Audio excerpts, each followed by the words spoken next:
guys, it's Bella, and welcome back to another monthly reading wrap-up.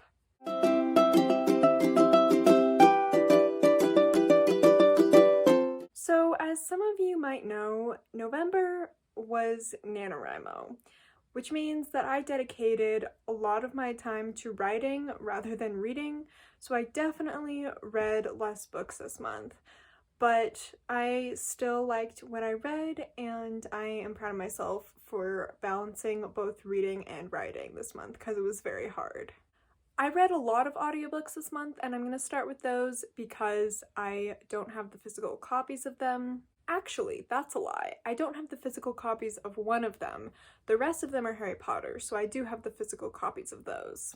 But the one that I don't have the physical copy of was The Hawthorne Legacy, which is the sequel to The Inheritance games. Also, I'm sorry for the bad lighting, but the sun sets at like 4, so what are you gonna do?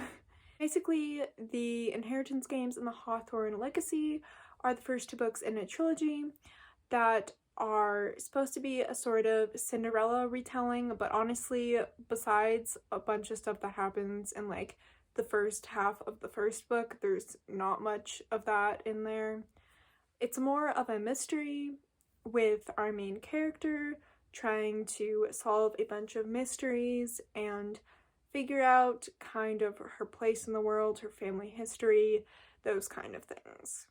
In the first book, she finds out that she is in a billionaire's will, and events unfold from there.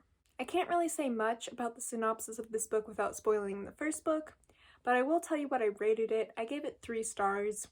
Now, don't let me discourage you from reading it because I really loved the first book. I gave it 4.5 out of 5 stars. So this one I just didn't like as much. Honestly, there was just some stuff with the romance that I didn't like, and there's like this one thing that happens in the book over and over and over, and it annoys me so badly. I have a review for it up on my Instagram if you want to know the details of it, because I don't want to spoil anyone here. The review is also up on Goodreads. All my reviews for these books go up on Goodreads and Instagram. I feel like I don't say that enough, but yeah, so detailed, well, usually sort of detailed. I generally say what I like or dislike about the books on Goodreads and Instagram. Both of those are linked in the description below under socials, so if you want to check that out, then that's where it's at. Anyways, on to the next audiobook that I listened to, and that is Harry Potter and the Prisoner of Azkaban. If you don't know what Harry Potter is, you've been living under a rock. Wizarding world, magic. I'm not really gonna explain it because, like, who doesn't know what Harry Potter is? I did give this 4 out of 5 stars because I generally dislike the beginning books more than the ending books. I still love it, like, don't get me wrong, I love the first 3 books, but those books are more 4 stars for me. But then when we get to this lovely book, Harry Potter and the Goblet of Fire, which I also read this month, I gave this 4.5 out of 5 stars. I think this book is really, really good, but it isn't quite 5 stars for me just because the end of the series sets the bar so high that looking back at the beginning of the series, it's hard to fully feel the same way you did when first reading it, knowing like how it ends and the point to which it gets. That I did not explain that well, but you guys get what I'm saying. When a series sets the standards higher, the parts of the series that don't meet those standards kind of get dropped. At least that's how I feel. So yeah, 4.5 out of 5 stars. Still love it, but it's not quite a 5-star for me. But you know what is a 5-star? Yes, I read another Harry Potter book this month. The Joy, I love this book. I love this book. This is the first 5-star for me in the Harry Potter series, and I remember like not disliking it, but just feeling so uncomfortable and angry the first time I read this book, which is kind of how you're supposed to feel, but it was so uncomfortable and angry that I just like couldn't get through it. It was so painful for me. But now reading it, like, I love this book. The DA, the whole like fighting against Umbridge thing, I don't know, just everything about it, like even angsty Harry, like as much as he can get on my nerves sometimes, it's amazing. I really, really do love this book. And I'm excited to keep listening to the audiobooks because this is the first time that I've listened to the Harry Potter audiobooks, and the first 2 times that I read the series, I read it physically. Parts of me do miss reading it physically, but it is really nice to have a comforting series on the background when you're doing other stuff, especially during stressful times, which this month was very, very stressful for me. So yeah, those were the audiobooks that I read this month. Now on to the physical copies. So I finally finished the Iliad. So I had to read this for school, and as you can tell, it's been in my backpack quite a bit. It is not doing so well, but that's fine. That's fine. Yeah, I had to read it for school, so I'm not going to rank it like I would with the rest of my books because I don't like ranking school books the same way I rank books that I read on my own. I don't know, I just don't like ranking books necessarily on how, like, important they are to read. While that can be a factor, I usually just rank them based on how much I enjoyed them. And for school books, sometimes I don't enjoy them. Even if they're important to read and they're about important stuff, they're not always enjoyable to read. With the Iliad, I did enjoy it solely because of my love for Greek mythology. Like, if I didn't like Greek mythology, I probably wouldn't have enjoyed this book. But I did really enjoy it because of my love for Greek mythology. I don't really have a lot to say on it because I did read it for school.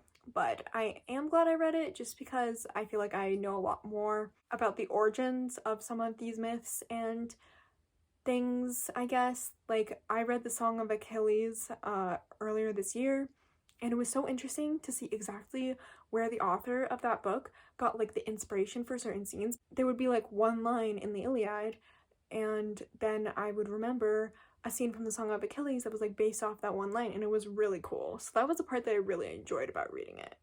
Okay, on to the next book. I read A Darker Shade of Magic by V.E. Schwab.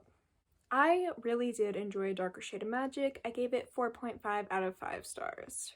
A Darker Shade of Magic is a very rich kind of adventure type fantasy about someone who can travel between different worlds. In this case, 3 different Londons: Red London, White London, and Grey London. White London is a dangerous place. Red London is his home and it has magic. White London also has magic, but it's used in a dangerous way. But Red London, the magic is more like normalized. And then there's Grey London, which is like our world, doesn't have any magic, and it's kind of like a medieval setting of our world. There is also a girl who lives in Grey London, and she's very thirsty for adventure. So eventually they team up to fight against dark magic, you know, the traditional fantasy route. But oh my god, this book was so good. The writing was beautiful. I really loved the main character. I didn't love Lila, who was the girl, but I loved Kel. Again, a more detailed review for this is up on my Instagram and Goodreads, but the non-spoiler version is that the world building is fantastic, the writing is fantastic, most of the characters are good, and I would definitely recommend this book. All fantasy or adventure lovers, or even sci-fi, because I feel like it has some sci-fi influences in it, definitely check out this book. I haven't finished the trilogy yet, but that is my plan for December, is to finish the trilogy. Alright, time for my last official book that I read this month, and that is The Cruel Prince by Holly Black. So, The Cruel Prince is about this girl named Jude, and she and her siblings get captured and taken to Fairy when they're very little after someone kills their parents. They grow up in Fairy and all of them are eager to prove themselves, but in different ways. And Jude is striving to make an impact in the political system of Fairy. This book, oh my god, it's gotta be like, not, if not my favorite, one of my favorite books that I've read this month. It just drew me in from the first page. I love Jude. I love her.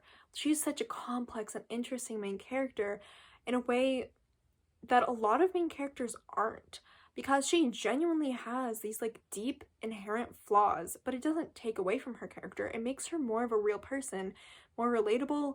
You root for her more because of those flaws. They're not annoying or like forced upon her. Like, she's not like clumsy, you know, how that's traditionally used. She's not like reckless. Well, she is reckless, but not in the way that a lot of main characters are reckless to drive the plot.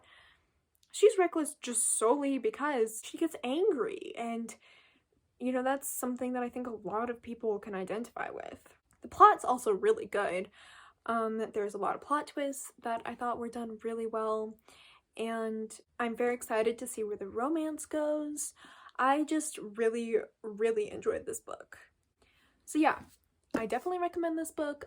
I, again, need to finish the trilogy. I'm going to do that next month, but I definitely recommend it.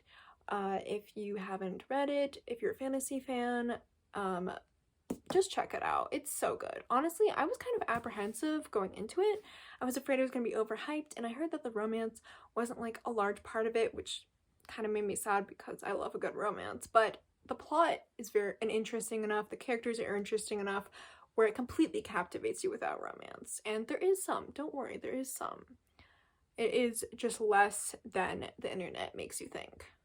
Okay, the reason why I said last official book earlier was because I might have read another book this month, but I don't know yet because it's not technically the end of the month. I still have a few more days to go. I'm just filming this video when I can. But right now I am currently reading Dune, this thick book. I'm reading Dune. I really wanted to finish it by the end of the month, but I don't know if that's gonna happen, so I will let you guys know in editing if it does happen, and I'll tell you guys what I rated it if it does happen. But I just kind of wanted to put it here because I might not finish it, and who knows. But basically, Dune is a sci-fi book that is about the son of this duke, and they have to go to the desert planet, sometimes called Dune, hence the name, and they're kind of dealing with a bunch of political tension. Basically, there's a lot of political tension that leads to wars, fighting. I've seen both the original movie and the remake, so I know the plot of Dune, I know the story. And so far the book has, well, I guess the remakes followed the book pretty closely since the book was obviously written first. Also, can we talk about how my nails like match Dune perfectly? I didn't even intend for that to happen, but anyways, before I get sidetracked, yeah, so I know the story of it, but I hadn't never read the book before, and I really wanted to. Like, everyone's reading it right now, and after the remake came out, and I am enjoying it so far. I definitely think that it's has the potential to be a good book, and I hope that I like it. Okay guys, thank you so much for watching this video. These reading wrap-ups are always a little chaotic for me, so thank you for putting up with my rambling about the books that I loved this month. And let me know how many books you read down in the comments. Let me know what they were. What was your favorite book that you read this month? If you like this kind of content and want more, make sure to like, subscribe, and to turn on those post notifications. Bye!